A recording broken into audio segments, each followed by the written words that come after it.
Hello, Cathar Love 71. Orthodoxy.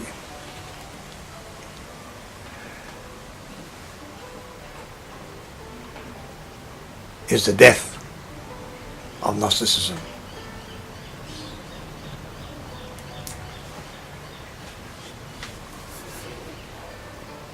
Orthodoxy, the Orthodox religions, means that there is a corpus, a work that is acknowledged as being orthodox. This is the orthodox thinking. These are the orthodox beliefs of this particular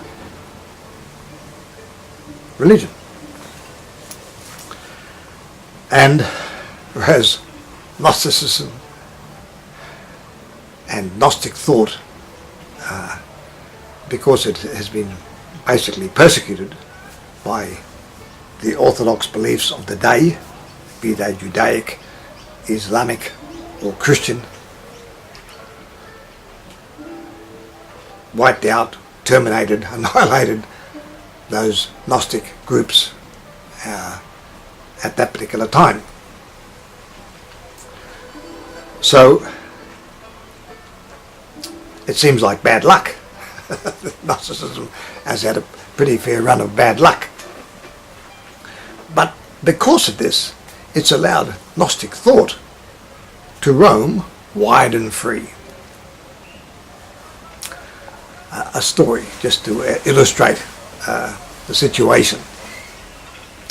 There was this farmer, and he used to see this beautiful horse, wild horse, and one day he managed to capture it, and he took it in, and he made that a part of his farm, and his local farming friends said, "Oh, yeah, isn't that amazing? Well, yeah, what good luck that you've caught this beautiful horse." And he said, "Oh, well," he said, "it could be good luck." He said, "It could be bad luck." Anyway, his young son loved the horse and used to ride everywhere on the horse. But unfortunately, one day the young son was thrown off the horse, or he fell off the horse, broke his leg, didn't mend very well, and so he had a gammy leg. He had a limp. And the farmer's friends came round and sympathised and said, "What terrible bad luck." He said, "Now your son can't help you like he used to on the farm. He's not as much help as he used to be." And the farmer said, "Yes," he said, that's true." He said, "But," he said, "it could be good luck." He said, "It could be bad luck." And some years later, this warlord came through, and the warlord literally grabbed all the young,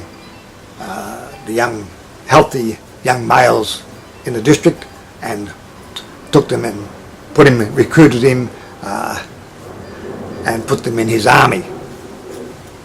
But this farmer's son, because he had a gammy leg, because he had a limp, he wasn't fit enough for the warlord, and so he missed out being kidnapped for the army, recruited for the army.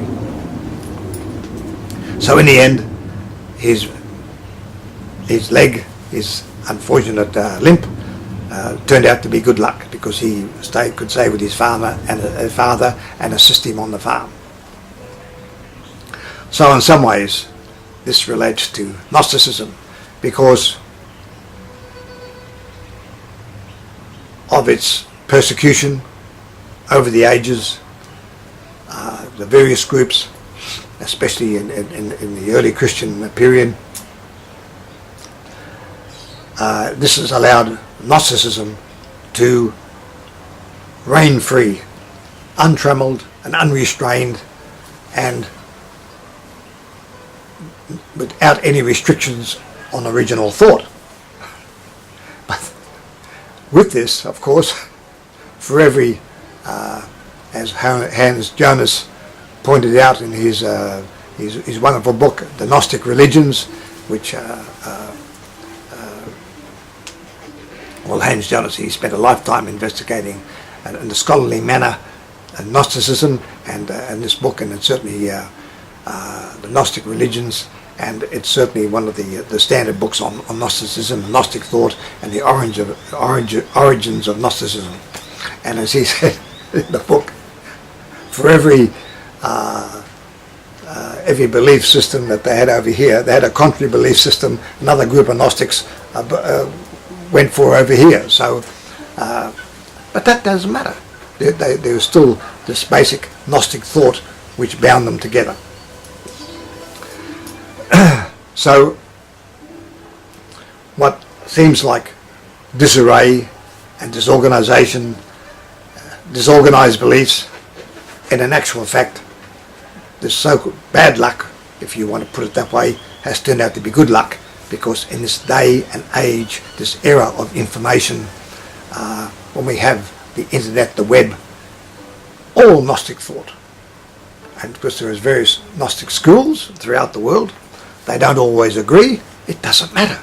The point is, there's this basis of Gnosticism, and this allowance for disagreement is probably Gnosticism's greatest strength.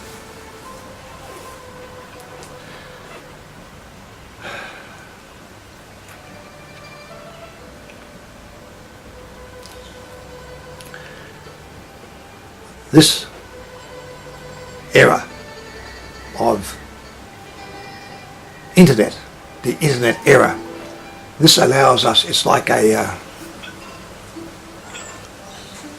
this is giving certainly Gnosticism the chance to promote all their various beliefs based on life experience, science, and anybody listening, anybody who has access to internet can hear different people talk about aspects of Gnosticism, and with that can take on board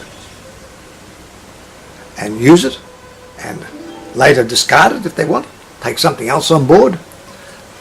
But this is the advantage that we have today. And also, the other thing is that this means that now Gnosticism, Gnostic thought, Gnostic philosophy is here to stay.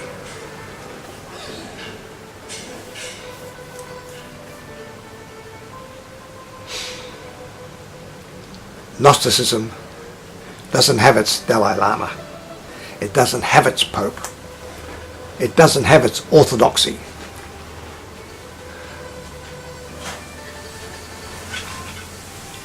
So as new knowledge arrives, as new science arrives, as we ourselves gain more life experiences, we can adjust our Gnostic thought based on our life experiences.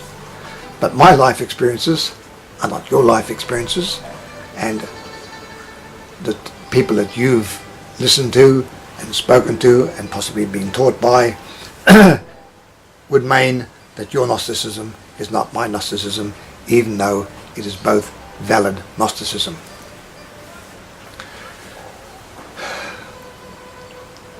This is just a short discussion on this, but just to explain or to point out that the variations within the Gnostic philosophy, and even though it was confusing in the early days, and it's still confusing to some people now, in actual fact, that this, if we look at it, is Gnosticism's greatest strength, and is something that we should treasure. And so therefore, if we have somebody and they have a different viewpoint and a different Gnostic viewpoint, listen to it.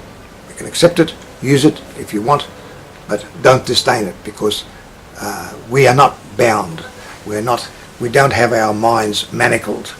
We are not manacled and with the concrete of orthodoxy. Gnostics are free, and free to roam as wide and as far as our imaginations and our life experience can take us.